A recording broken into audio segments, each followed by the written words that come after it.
There's the gunners that protect the Millennium Falcon. You shoot everything that that you need to shoot, and then you have the engineers that fix the Millennium Falcon, and they shoot these cables because you're trying to steal a piece of cargo, and so then you do that, and so.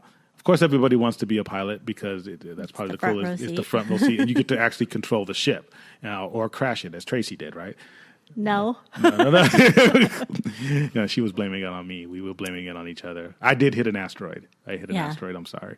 But the engineer also, one engineer does the fixing the ship when it's destroyed, and then the other one is the one who pulls the cable, I think. Yeah, I wasn't even. Everybody has a different job to do, but we were pilots, you have to do work. Yeah, you have to work. They're beneath us. We're officers. They were. No, I'm just joking.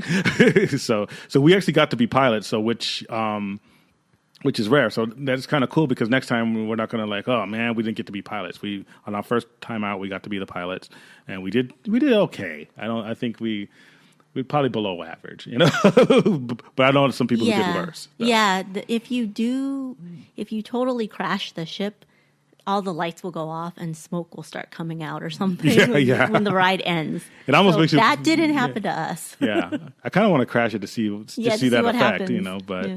But we did that. We did not go to the cantina. The two longest lines, at least during the reservation period, are the lightsaber and the cantina.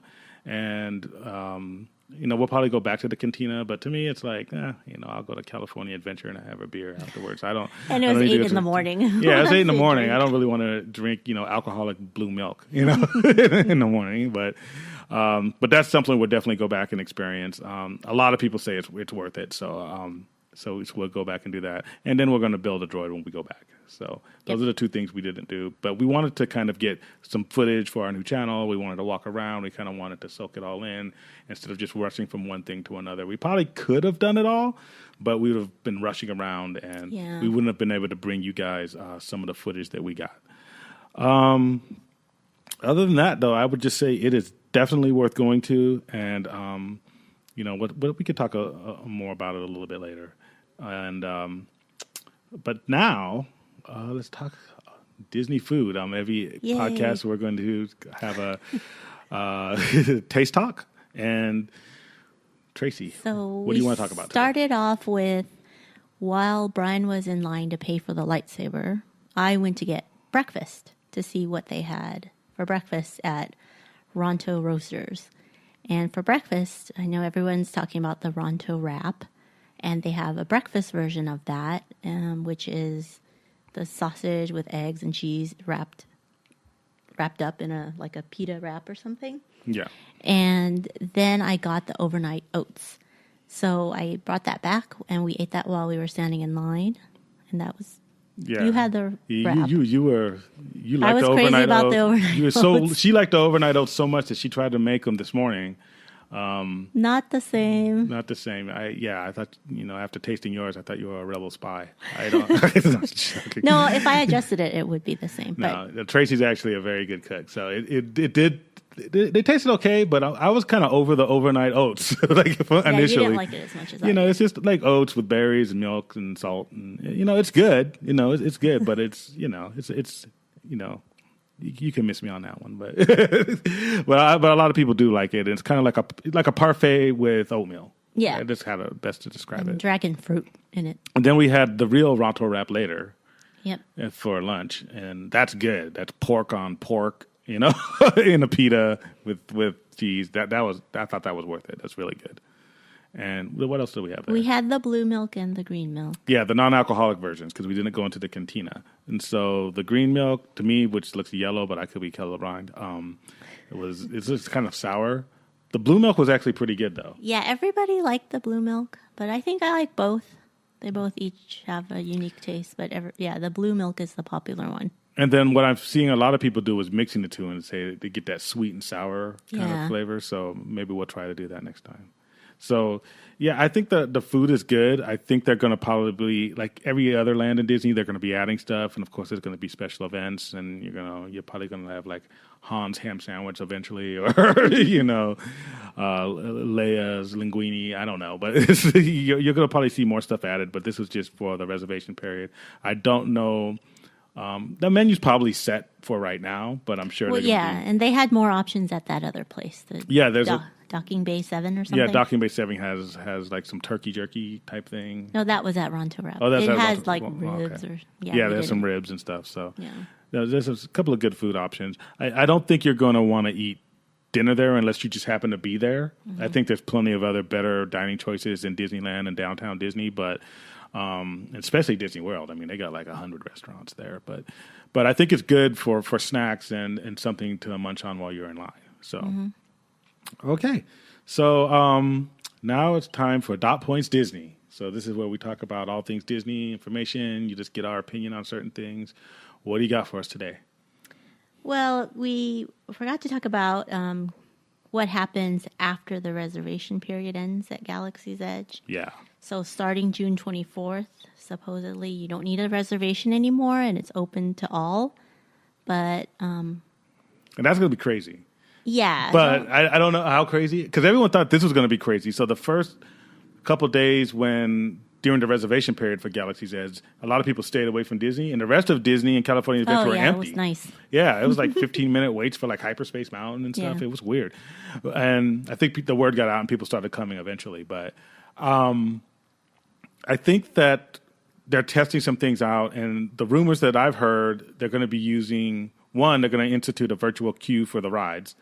So it's going to be something where you check in, kind of like they did with the lightsaber, but it'll probably be, coordinated with your app, with the Disney app, where you check in and then, like at a restaurant, and they page you when it's ready, So that's what a virtual queue is. And so that'll give you the ability to walk around. And of course, like the hotel, they want you to spend money. So you're not spending money if you stand in line. So you're going to go out there, spend your galactic credits, and then come back to the rides when they're open. So I think that's something that's probably going to be initiated pretty soon. But the bigger thing is, I think that they're going to, and this is a rumor at this point, but it probably makes sense. If you know the Fast Pass system, like if you can get a Fast Pass to get on, like, rides, certain rides have Fast Passes, and then you just show up at a particular time and you go through like a line that's very quick. So the standby line, for those of you who don't know, is just the regular line you stand in, and if it's let's say it's a Saturday during July, for Hyperspace Mountain, you could be waiting like, an hour and a half. That's when people get all frustrated. You get a Fast Pass, it probably cuts it down to like 15 minutes, but you have to show up between a certain period of time. It's like you get a time window. And I think they're going to probably introduce that for the entire Galaxy's Edge land. Yeah. And so you're going to have to make kind of like a Fast Pass reservation, not like a reservation like they have now, but like get some type of a Fast Pass just to enter Galaxy's Edge. Right. And then that way it kind of keeps the crowding down, because everybody's going to want to go there. As soon as they open the floodgates, it's going to flood. Yeah, it's going to be some type of virtual queue. And I think that's good, because, I mean, yeah, we're rope dropping knowledge, so we got our name from rope drop, showing up early. They have a white rope you stand behind, and then they drop it, and then you get to go into the park, and you're like the first visitors. And we figured out how to get on a lot of rides and how to have a full day at the park and hit everything, and even hit a lot of the rides twice. You can go to our website, ropedroppingknowledge.com, and we'll be putting up different strategies and different paths and tactics you can do to make sure that Disney is a happy experience for you and your family. Because I could see if you don't know and you're just showing up there and you haven't been there for years, or maybe it's your first time, especially if you have little kids, it could be frustrating. And you come out of there. I mean, we saw a guy yelling at a cab driver once because he was just so frustrated with the whole day, and we don't want you guys to feel that way. We want you guys to, experience what we experience and have that Disney magic and actually feel good and feel like you got your money's worth. So, and I'm not saying that just because I love Disney. I'm actually a stockholder, but I want you to come back. But no, there are ways to do it, and I think that people should know it because it makes you happier. But where was I going with this? Well, that was one of our. Oh, that was one of the. What's another dot point? Well, it's today, or I guess currently, they're doing the Donald Duck. Donald Duck is turning 85, so. Currently at Disneyland. Did Mickey have a birthday? Yeah, they just had the Mickey celebration, so that ended. So Mickey's 90th, and now it's Donald's 85th. birthday celebration. Okay. And, these things are, especially for hardcore Disney fans, they love it. Because they come out with special items. They'll come up with sometimes it's special ears. Special ears that is like Donald's butt with his feet sticking out. So that's the two special item food as well. So there's the bundt cake at Jolly Holiday. That's I think it's Donald's butt. I'm not sure. So Donald's butt cake is what that's no, it's bundt cake. Okay, cool. But and then the other item is the cronuts at Schmoozies. So I only follow the food, but I'm sure there's other things. Yeah, there's lots of things. We're really into the Spirit jerseys. I don't think they typically make a Spirit jersey for characters, but they usually have different clothing items and like different ears. And yeah, I enjoy them. I take it for what it is. I think it's for people who have kids, it's even better. There's different types of Disney people. There's people like me who just like the entire experience, and I'm more like the sci-fi, Marvel, Star Wars, Marvel end of it. But I actually like the rides and the parks and stuff, and I enjoy the food. Obviously, probably should cut down on some of it, but I enjoy that. But then there's the people who are the classic Disney people, and they really get into the different the bounding and the Mickey. I just found out what bounding is. You taught me what that was. Yeah, because adults can't wear costumes to Disneyland, or if you're 14 and older, you can't wear a costume. So how it started was this lady was going to Disney World, and she says Disney bound. And since you can't wear a costume, then you just wear clothes that are to match the colors. The colors, or to look like a character. Yeah. So, but they're normal clothes. Yeah. Yeah, and she was Florida bound or Disney bound. So she just called it, and she just took pictures of her outfits, and she's like, Disney bound. And so then it became a verb, Disney bounding, or a term. Okay. And do we have one more dot point? Yeah, we have also the Disneyland Forever fireworks that are back as of June 7th.